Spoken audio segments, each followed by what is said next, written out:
It is the duty of the free man to resist tyranny at every turn. Every man will either watch his freedom stripped away or take action to protect what he loves.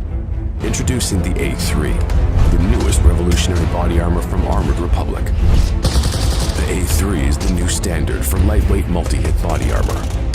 A3 plates are incredibly light at 4.6 pounds. The patented design captures fragmentation while remaining multi-hit capable. The A3 will stop up to M80 ball, yet comes in at only 0.7 inches thick. The A3 is the thinnest NIJ.06 compliant or certified composite standalone plate that includes the drop test. The A3 is the first of its kind, patent pending, that combines an alloy strike face with polyethylene backing, revolutionizing body armor technology by providing strength and durability while remaining sleek and maneuverable. The A3 is the new standard in lightweight body armor. The fight against tyranny just got stronger.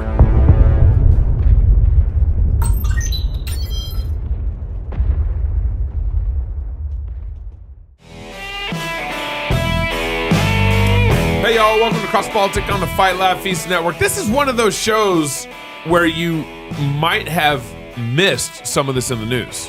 Oh. Even though, the Durham report, we're going to talk about the Durham report today. We're going to talk about Gorsuch's opinion on the Mayorkas versus Arizona opinion. There's actually some big things that have happened that I feel like has gone under the radar a little bit. Well, I've been out of the loop too because we've been making stuff. So I get caught up. Pastor Toby Chalk Knox, I'm the water boy. And we got our lawyer on retainer, Davis Younts.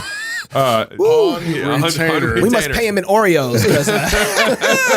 And ice cream. And ice cream. That's it. Little ice cream. I'm pretty sure we owe him a lot of Oreos. Today's culture shifts like sand, but New St. Andrews College is established on Christ, the immovable rock. The college is a premier institution that forges evangelical leaders who don't fear or hate the world. Guided by God's word, equipped with the genius of classical liberal arts and God-honoring wisdom, with a faculty dedicated to academic rigor and to God's kingdom, New St. Andrews College offers an education that frees people. Logic and language, hard work and joyful courage, old books and godly professors, New St. Andrews College provides time-tested resources that can equip your student for any vocation. Find out more today and even schedule a visit at nsa.edu. That's nsa.edu. You guys mentioned this before I introduced Davis. Yeah. You've been working on some stuff. Oh man, yes. What have you guys been working? A lot of work. You guys went out of town for a couple of days. You've been working on for the club pub. Yeah, it's not the club pub. It's not bad. The pub TV. Pub TV. Yeah. So a couple things. One is our app. We're shooting for June 1st, but it might end up being sometime in June. For our app update. Excuses. It's just the way technology. But what we're doing for our app update, we're actually, this is how it works on iTunes. You just replace the old app with the new app. So it's actually it's not just an update. It's actually a new system. So you're going to wake up sometime in June with a whole new app. So there's some technology, I don't know, magic that happens where we'll replace the current app that you have on your phone with a whole new app. But you guys filmed a new episode of This America.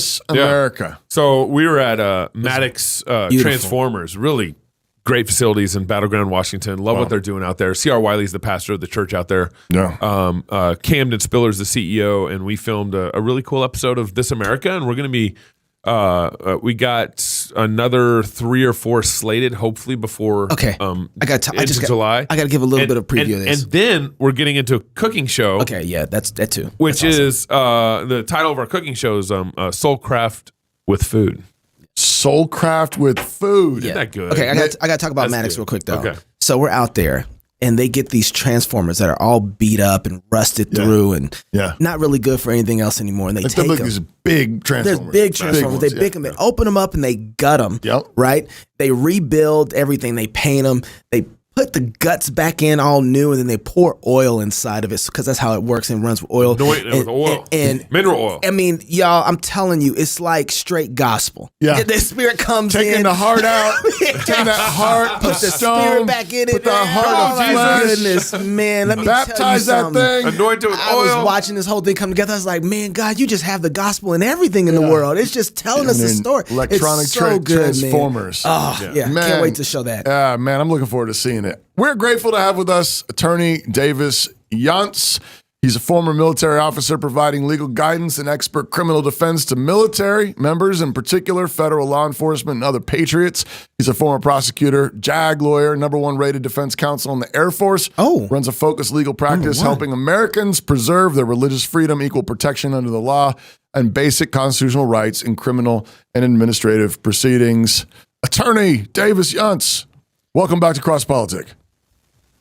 Gentlemen, thank you. Good to be here. Man, I felt like we needed some applause or something for that type of opening. I don't even know if I have anything like that. I don't. Maybe Davis is actually, the one thing we could do is we could get him his own music. I guess he's been here enough now. I have to give him his own theme song. We should give him his own intro music.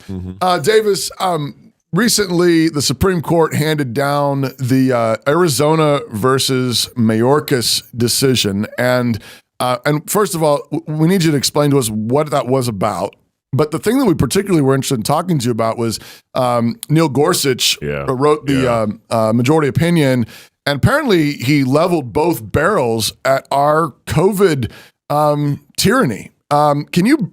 I mean, it was so good that Slate's mad at him and writing. He did something right. So can you break down what happened for us there?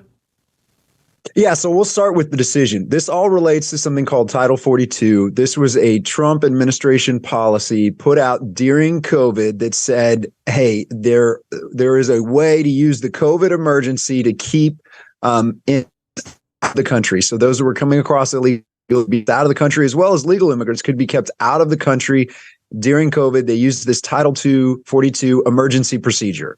So what happened is the Biden administration came in and they wanted to lift this procedure that was in place. And so 19 state attorney generals sued and they said, we don't want you to lift this. We want you to keep it in place. What happened is the Supreme Court was waiting to issue a ruling on this when the COVID emergency officially ended on May 11th, right? So Congress passed legislation that said the COVID emergency is over. Biden administration signed it. So the Supreme Court said, okay, good. Now we don't have to weigh into this Title 42 issue. It's moot. The case doesn't because there is no longer an emergency. That's the backdrop for this. Okay. What happened is almost unprecedented. I can't say it is unprecedented, but it is highly, highly unusual. Gorsuch went out and put everyone in the country on blast in not the majority opinion, simply a statement. That's really, really rare. Normally for the Supreme Court, you see the majority opinion, then you might see a dissenting opinion or a concurring opinion. What Gorsuch did is this is an 8-page statement, and it reveals something I've been hoping is true for a long time. He might actually be a libertarian. Like he might have those leanings and be on the United States Supreme Court. Wow. So that's the backdrop for what he did. And I think he doesn't mention gay by name, but he does talk about people exercising their religious freedom and being potentially criminally prosecuted for it in this statement. So that's pretty interesting too. So the statement, and so can you walk us through a little bit, like what are some of the highlights? I mean, you said you think we might have a libertarian on the Supreme Court. What are some of the highlights of this? I mean, he mentions people who are being prosecuted or potentially prosecuted for religious practice. What are some of those places where you say, like, when he hit this, like, I wanted to stand on my chair and sing. When he said this, this is what I was, I was tweeting to all my friends. I mean, what were some of the high points of that statement that Gorsuch issued? Well, one thing he said, he put everybody on blast over emergency powers. He said, look, we cannot use an emergency to just have an unlimited attack on civil rights and basic human freedom. He said that's just unacceptable in our nation. So he said, hey, there might be a time when it's appropriate for an emergency, but we can't do that. And he also said we need to stop using fake emergencies or one emergency to create another problem. So everything about this statement is just fascinating because he recognizes there's a crisis on the border. And he says, hey, we're not going to use a non-existent COVID emergency order to deal with one crisis. The crisis at hand needs to be dealt with. So he's putting the on blast. This is a Supreme Court justice recognizing there's a crisis on the border. But then he walks through the logic of all of this and says, look, what happened during COVID cannot happen again. We cannot let it pass. And he walked through everything. I mean, he walked through governors issuing unending, indefinite emergency orders. He issued He issued just a blistering critique of courts allowing that to happen. And that's where people are saying he's blasting the Supreme Court. And then he says, hey, legislatures, where were you? Why weren't you acting? Why weren't you using your constitutional guaranteed powers and rights to do this? And he walked through it methodically. I mean, he even blasts states that closed churches and opened casinos. Right. I mean, that's the kind of detail we're talking about, the fidelity he had on this. And in reality, we shouldn't be surprised. I mean, Gorsuch was criticized during COVID because he wasn't wearing a mask during a Supreme Court session, and the other justices, I think it was Kagan, criticized him. She was worried and he wouldn't do it. He wouldn't wear a mask. So there's this willingness on Gorsuch's part to issue a statement, has no legal authority. This is literally him putting his opinion on these issues out there and putting everyone on notice. This is how he's going to be analyzing these issues in the future. So don't forget this. Like, the emergency powers just ended May 11th, 2023. Yeah. That's what just happened. And then the Supreme Court, a week later says, well, we don't got to rule on this anymore because the powers are over. Yeah. But May 11th, 2023, and that included, like, our Canadian friends couldn't come over the border. Yeah, I mean, without being vaxxed. Right. That was an American thing. That wasn't a Canadian thing. Right. Did you all have celebrations on May 12th? No. For the end of the emergency. I know. I didn't hear no alarms. Should. I mean, because usually when there's an emergency, like, you kind of notice. Right. And then you're like, oh, good, the emergency's over. Yeah. Except none of us did that. Denied their home. So Davis, you just mentioned that it wasn't deciding an opinion. It wasn't a legal statement. It was a statement. But what impact does this have, on the court systems and on, let's say, even the legislators? Well, I think it sends a strong signal that as long as Gorsuch is going to be very, very critical of emergency actions taken by the federal government, he is going to continue to advocate for slowing down, doing things properly, doing things by the letter of the law, and just not using an emergency to get away with anything or to shut down processes. So he is signaling very, very strongly, and he's also signaling he's not going to shut up about it.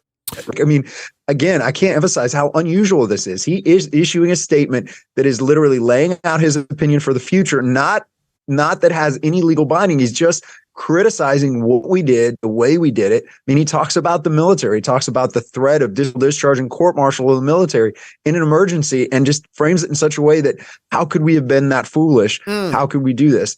And he's not wrong. I mean, the point I want people to understand is, literally today, the governor of North Carolina has declared an emergency as an effort to try to stop a school choice bill from passing in North Carolina. I mean, this is exactly what Gorsuch is talking about. I don't even understand what the emergency is. I tried to look at some of the news on it. I don't even understand the logic of it, but that's exactly what he's talking about. This unprecedented use of emergency powers to just take away liberties, which isn't going to stand for it.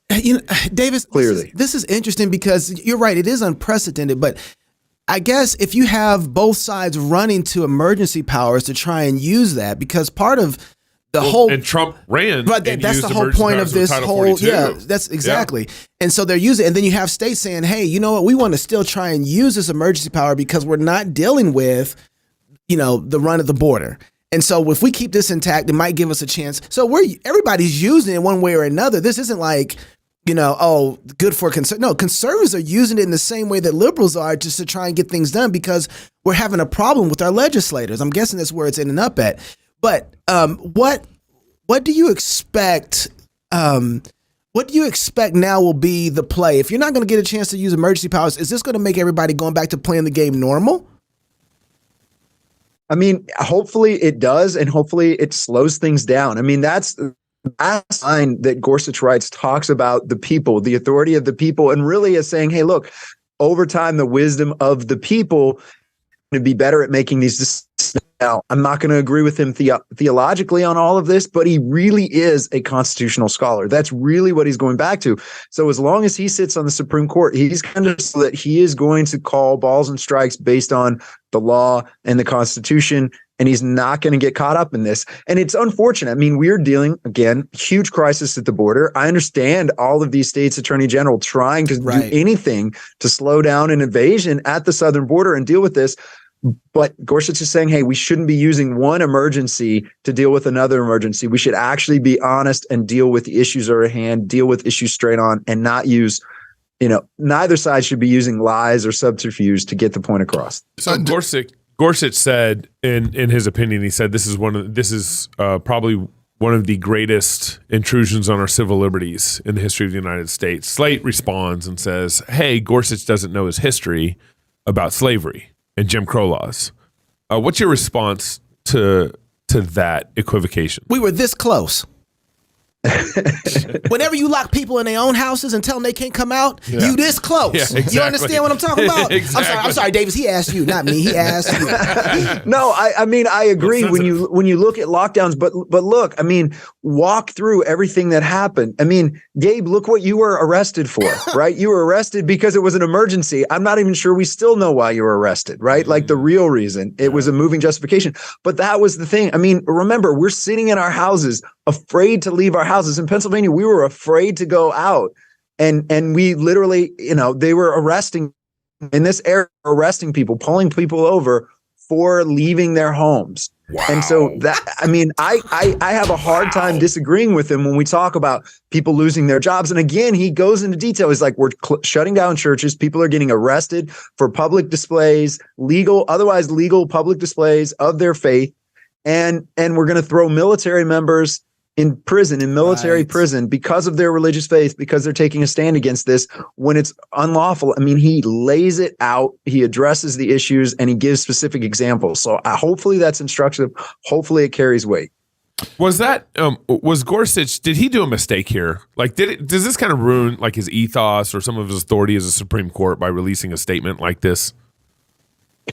I mean, that's what people are going to argue, right? They're going to say, this is political commentary. This is something else. But I think you're seeing from him, look at his history. If you go back and look at Gorsuch, he's always been a writer. He's always been a thinker. He's always been willing to put his thoughts on paper and put it out there. But I think really this is a warning. I think this will go down in history, perhaps as a warning to the country and a warning to everyone else. Look at what we're doing. So again, don't know Gorsuch personally, but I do think he absolutely feels so strongly about this. He's not going to compromise on these issues, and he's going to put it out there. He's going to say it. He's going to make it part of the public record and discussion. And I think he was more concerned about this and about basic civil liberty. He is about his reputation, what people think of him. He's demonstrated that in the past with some of his unpopular rulings. Wow. I think he's going to do that again with this issue. Wow. Davis, you said this is nearly unprecedented. I'm just curious. I mean, what does this rank up there with? Are there any other situations like this where Supreme Court justices have issued statements, unnecessarily, but putting out their opinion, feeling this strongly about some issue? Are there any precedents? And does that tell us anything about just how unprecedented this is? There are very few situations. It's just what's so rare about it is that he issued it in the form of a statement. Because procedurally, the whole decision in this case for the Supreme Court is less than a paragraph. It's basically this issue before us that we have oral argument on is now moot. On here. Yep. That's it.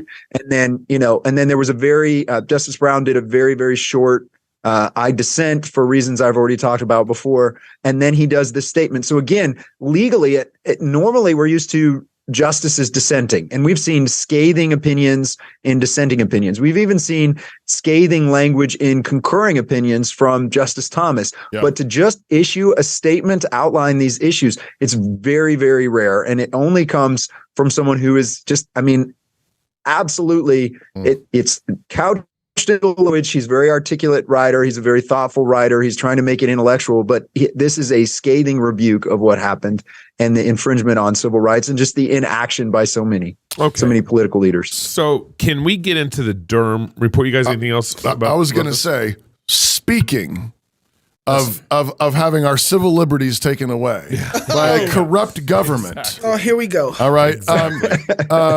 A week or so ago, the Durham report came out. Yeah. And, I think this is kind of, it goes back like 2015, years, 16.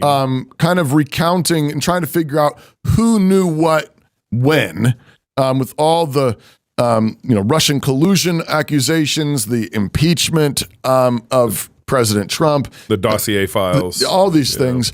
Have you been following this? And Davis, what's your take? I mean, what does the Durham report tell us? And what time frame is it covering? Kind of give us some context here. What's the broad information and takeaway points for you? So the Durham report is this long-standing investigation. It goes back all the way to 2015. And so what happened previously is there was a special counsel appointed to do an investigation into Trump's Russian collusion, right? This was the big issue in the 2016 presidential campaign. None of those investigations, none of the impeachment ever uncovered any evidence of Russian collusion on the part of Donald Trump. There was never any evidence there. So the best way to understand where the Durham report is at is the Durham report was a special counsel appointed to say, was there ever any evidence, and was there misconduct on the part of any senior political leaders, on the White House, on the FBI, into that kicked off this whole Crossfire Hurricane was the name of the investigation in Trump conclusions. And the summary of the Durham report is, yes, there was misconduct, there was wrongdoing. The FBI was weaponized and used as a political tool to influence the outcome of an election. And Durham has emails, text messages, transcripts of meetings, contemporaneous memos from meetings that demonstrate that the Obama administration, Vice President Biden, colluded with the Clinton campaign to create a false story that never had evidentiary support at all that kicked off the Russian collusion. That's the big takeaway from 316 pages. Oh my goodness. So somebody going to jail. Brother, I can't even begin to see how that's not going to happen, but we'll see. I mean, we live in upside down times. I mean, here's the way I started to look at it. That's the reaction I had when I started to read it. Like, how many people are going to jail? Look, there's a guy, Douglas Mackey, is going to jail. He's been prosecuted by the federal government for election interference because he put out satirical memes. Yes. Right? We've talked about this case before. Douglas Mackey was charged. He's facing 10 years in federal prison for interfering with the outcome of election for satirical memes, prosecuted by our federal government. Now we have proof that there was a meeting, director of the FBI, people from the CIA, the president, the vice president, who were given a briefing by the CIA that the Clinton campaign is planning to put out a hoax, a Russian collusion hoax to distract from Hillary Clinton's own email scandal.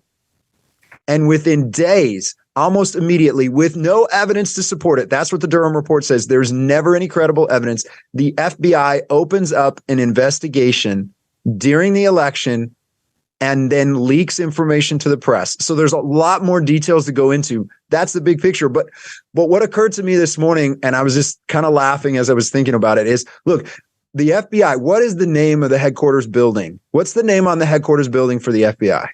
Is it Hoover? It's the Hoover building. It's the Hoover building. Yeah. J. Edgar Hoover. Yeah. Listen, we still have J. Edgar Hoover on a building when we know for a fact historically J. Edgar Hoover was, if nothing else, a political power player who used blackmail and used all of his assets to get blackmail on opponents. I mean, we have historical proof. Lyndon Johnson and J. Edgar Hoover combined to spy on the Goldwater campaign, right? So everyone knows that. Yep. That's all established historical fact. And we still have an FBI with Hoover's name on the building. So in part, I'm like, okay, perhaps they're just being true to who they are. Yeah. If we're still going to approach it that way. But we have to tear down all the statues of Stonewall Jackson. Yeah. Maybe we need to have a medical emergency or something like that to get rid of that. Robert E. Lee. At what point is like the FBI a treasonous organization? Well, and again, make a case. You could sit down and start to go through the Durham report and ask the question, people are using language, a coup, that this was the equivalent of a coup, using the senior FBI leaders to gather this information to intentionally leak it. Because here's where it gets really bad. Here's where it gets worse. There's evidence that shows the FBI would leak information to the media, right? They'd leak information to the media. The media would report that information about the Russian collusion. And then the FBI would take information from the media, including news media stories, and use that as evidence before the FISA court to get warrants permission to do this. And that's not speculation. There is, Kleinsmith, there was a OGC attorney working with the FBI who was criminally prosecuted and convicted because he intentionally altered an email in order to get a FISA court warrant against a member of the Trump campaign. That was Carter Page. Yeah. So again, there's proof that individuals working on this case altered evidence. They committed a federal crime in doing that. But again, the bigger picture is the media collusion on this. They would leak information to the media, then use the media as a source to try to get probable cause for warrants to spy on the Trump campaign. Dave, and Go ahead. I mean, there's so much here. There's 316 pages here. Yeah. But I mean, again, remember the name Papadopoulos. I don't know if you guys remember the name Papadopoulos. Yeah. This was an unpaid advisor. This is an unpaid advisor to the Trump campaign. He was one of the people that was targeted in this, as if he was a foreign agent. But our own FBI tried to use informants. And they even tried to use a honeypot scam on Papadopoulos to get information, right? So they try to get him to have an affair with a beautiful young woman, just what the Chinese do to members of Congress like Eric Swalwell. Like that's what our own FBI tried to do that with Papadopoulos. It didn't work in that case, but that's what happened here. So there's a ton here. Bottom line, clearly the FBI was used as a political tool. They showed favoritism to the Clinton campaign, and they opened up an investigation with no credible evidence. Wow. Real quick before you guys hold I need to process some things. Hold that thought. Are you subscribed to our Cross Politic email list? Because if you're not, you really should be. Being subscribed to our email list means you won't miss any updates about Cross Politic or the Fight Laugh Feast Network. You'll hear about what's on the schedule for the week, live events, conference updates, rowdy Christian merch, updates from other shows within the Fight Laugh Feast Network, and you'll hear from sponsors on the show as they seek to take dominion for God's kingdom in the business world. To subscribe, simply enter your email address at the bottom of the page at fightlaughfeast.com. Again, go to fightlaughfeast.com, scroll down to the bottom. There's a place where you can enter your email address and never miss anything from your friends at Cross Politic and the Fight Laugh Feast Network. It seems to me that Trump wasn't very good at draining the swamp then. If this happened in 2015, 2016. Well, that's one thing. Yeah, I think you're right about that. And then Trump had 4 years to fix the FBI. And now the current director of the FBI is a Trump-appointed director who's using the FBI to go after all these pro-life activists. Yeah. This is a big failure on Trump's part. I mean, I think it is. And unfortunately, that's where we have to get serious about the administrative state. Trump would talk about it as the deep state, but it's a huge problem. What we're seeing is these entrenched bureaucrats in DC have so much power and authority, and they can be used for political ends. I mean, the FBI whistleblowers, I have a client that's an FBI whistleblower, and just resources are being diverted to investigate pro-life organizations, the January 6th, defendants. They're being diverted from real crimes to do those things. And that's where we see this, the FBI becoming this political animal at so many levels. So, I mean, we hear some political candidates talk about, abolish federal agencies, abolish the NEA, abolish the EPA. We need to have a serious conversation about what the structure of the FBI is, what its purpose is, and what we're going to do about it. Absolutely. I met with somebody not so long ago who worked in the Trump administration, and he talked about this very thing that this deep state, the administrative state that Davis is talking about. Yeah, and I mean, he told me he said that he was in meetings where he had instructions from President Trump directly with other administrative organizations, the big, acronyms. Yeah. And he had meetings with directors in which he told them what Trump wanted them to do, and they just point blank said no. Yeah. Yeah. He said, this is from the president. And they would say, we don't care. Yeah. We're not doing it. And they actually and it's like, well, can you fire them? Well, yeah, you can you potentially, although there's all kinds of protections for them. Yep. And then, you fire them, and then what do you get in return? He pointed out the whole thing about the FBI director replacement was like, frequently the people that you will get handed as the replacement will be worse than the one you fired. That's right. Hydra. It is. It is. It's a real monster. Davis, I gotta ask, when you look at just how deep this goes, this is kind of crazy because I wonder. There's so many thoughts running through my head, but one of them is: are the FBI and Hillary's a pro at this? Were they just not good at their jobs? Because Trump still got elected. Yeah. I mean, this is when you see what was thrown. The cards were stacked against the right. bro. When you see what was thrown at Trump, that was only the first election, right? So, I mean, and they threw the kitchen sink at him, collusion with Russia. I mean, you want to take the man out and beat him. How could you? But it didn't work. So how in the world does he still get elected when all of the bureaucrats and bureaucracy has their guns pointed at him? I mean, if there was an election that was twerked and tweaked to work in their favor, this would... Yeah. Yes. It was. Yeah. Then it would have been that one. How in the world do they still lose that election with all of this information, fraudulent information flowing out and control of the media? Well, I do think, listen, I spent more than a decade now as a criminal defense attorney, and I spent a lot of time saying, look, when you're seeing something that's just a miscarriage of justice or whatever, often the simplest explanation is just incompetence, right? Incompetence rather than some grand evil conspiracy.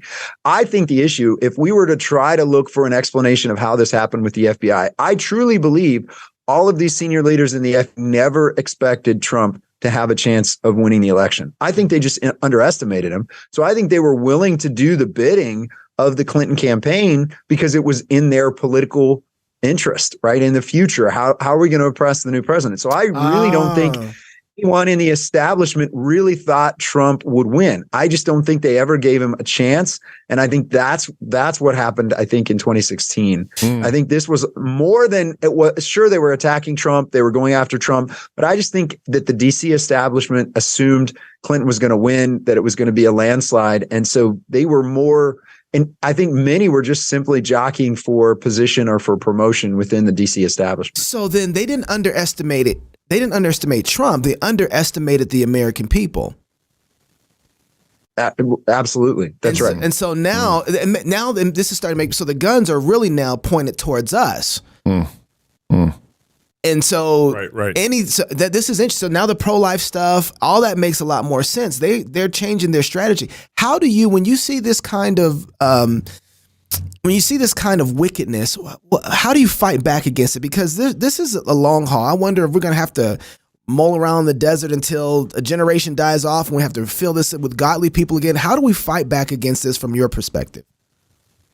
Well, I think we have to take practical steps to really change the way we think about things. And we have to start with truth first, right? We have to start with basic, simple, foundational truths first. That's why we go back to Gorsuch and what Gorsuch is talking about here. Yeah. He's talking about, hey, these are the basic foundational truths of our Constitution, how our system is supposed to work. And if we just ignore them in an emergency, we're going to get terrible outcomes. We're going to get worse outcomes. That's the simple thing. Now, I'm a post-mill. I would even consider myself a theonomist at this point. And so I do think we have to look at the long game, but we have to start with that basic truth, the fundamental truths. That's what we need to be thinking about as Christians. We can't get caught up in day-to-day things if we're not starting with truth, because we can talk, we can get distracted by a lot. There's so much in the Durham report that we can get quickly distracted by it. But we just need to start with basic biblical truths, understanding the world from that perspective and working from there, just like you guys do every day. It's a good word. I think that the way our government is set up, we are going to have to really get back to local government. Because it's going to be our sheriffs that protect us from this type of bureaucracy. It's going to be our mayors and our city councils and our local governments that are going to be our shield for us now. And if we don't get back to a local form of government, understanding how that works, being engaged there, we're not going to have the protections that we need against this kind of bureaucration. I think that's exactly right. At the same time, I guess I want to even go even closer. Yeah, there's some presuppositions I have on that. We're not going to get that local sheriff willing to defend us and stand up for our liberties and tell the truth if we don't have fathers who are telling the truth and leading their families and being faithful, keeping their word to their wife. to their kids. We're not going to have this if we don't have churches, if we don't have local churches where pastors and elders keep their vows to uphold the authority of Scripture, to defend the flock from false teaching and from sin that grows up within it, to shepherd the flock faithfully.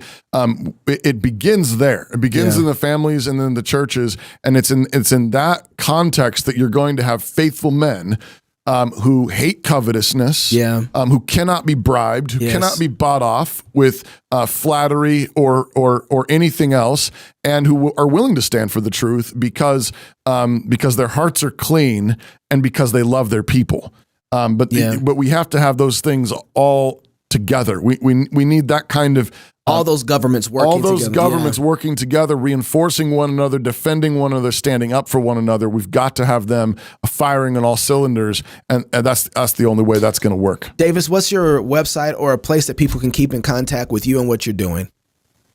Yeah, best place to reach me is just my last name, younts.com, YOUNTS law.com. It's at Davis Younts on Twitter. And stay posted for updates. I've been trying to stay very active on Twitter to get news stories like these things we're talking about today, and just encourage people to stay involved, stay aware, look for the truth. And absolutely, our churches cannot abandon the public sphere. We can't buy into the myth of neutrality. We have to stay engaged with the truth. Appreciate you, Davis. Thanks, Davis. Appreciate your work, brother. If you're single, get married. Brothers. If you're married, have you some kids. And if you have kids, go baptize them. Until tomorrow, love God with all your heart, soul, mind, and strength. Love your neighbor as yourself. Go fight, laugh, and feast. This is Cross Politic. Looking for a job isn't easy. It used to be that you could apply at a big name tech company and build a great career for yourself. But times have changed. Many of these companies have gone full woke. And if you aren't the right gender, ethnicity, you don't use pronouns, or if you're not an activist for the preferred cause, then good luck. Why would you risk your career on that? At Red Balloon, we're connecting good employees with top quality companies that value you for your skills and your work ethic, not your social activism score. Employers who post jobs on Red Balloon are focused on creating an enjoyable and productive work culture, free from divisive woke mandates. So if you want to find a serious career path without the nonsense, come to Red Balloon and post your resume today. Because you shouldn't have to choose between your job and your values. That's redballoon.work, where you can find your future.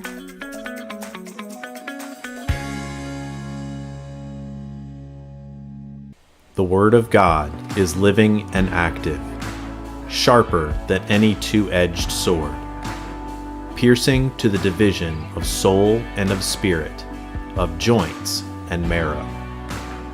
Through the Spirit, God's Word changes lives. It cuts us to the heart and reshapes us.